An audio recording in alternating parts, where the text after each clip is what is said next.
Good morning. This is Sakanamitorn Food Services products. These are our products. This is Bingka. Wow. This is so yummy. Rice cake. And this is Kasoy. Cashew nuts.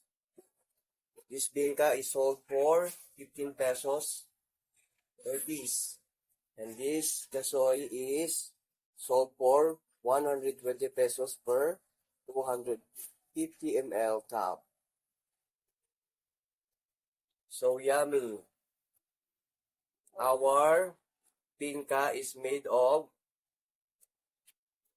rice flour and sticky rice flour, glutinous rice, and lots of coconuts.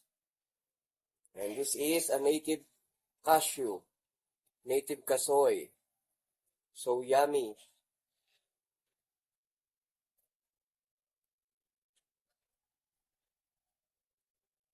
Wow. This cashew is coming from Guimaras. And this is our Bingka. We've been doing this for a year now.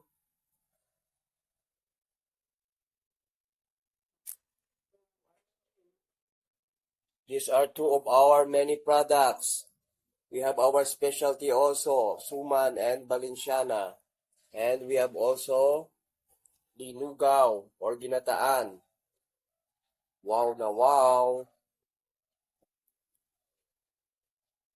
Sakanamitorn. The tagline Sakanamitorn means masarap, so yummy.